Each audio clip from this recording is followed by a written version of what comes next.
afternoon. My name is Jennifer McGuire, and I am a registered dietitian with expertise in nutrition communication. I work for the National Fisheries Institute and spend much of my time following the latest seafood science and translating it for media, fellow healthcare professionals, and families. The studies about the beneficial role of seafood in brain development and health, as well as heart health, have been captured in your literature review and speak for themselves, so I'm not going to get into that. Instead, today, I'm going to focus on what the science says about the quantifiable impact of Americans' low seafood consumption on public health.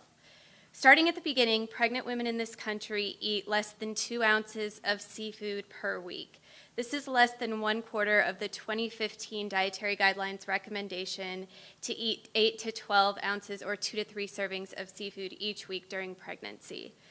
So how does that translate into health impacts? Based on data from the FDA's Net Effects of Eating Commercial Fish assessment, the very low amount of seafood a pregnant woman in the U.S. currently eats contributes 0.7 points to her baby's IQ.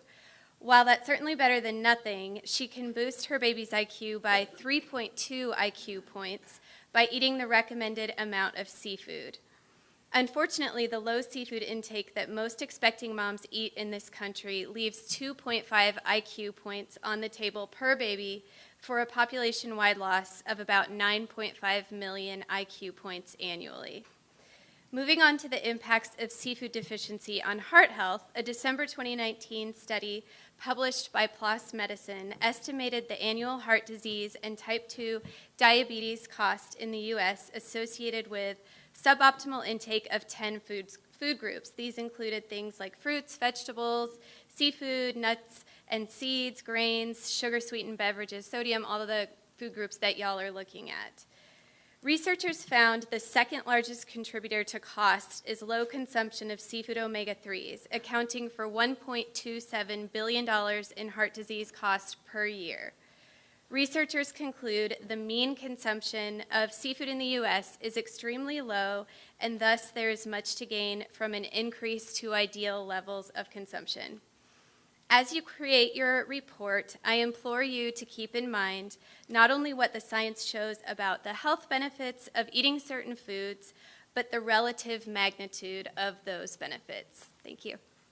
Be sure to hit that subscribe button for more highlights and information about the changing dietary guidelines in 2020, and exclusive analysis you won't find anywhere else on YouTube. And make sure to hit that notification bell too, so you don't miss the next video. Y'all know what time it is. Red Pill Vegan. Next.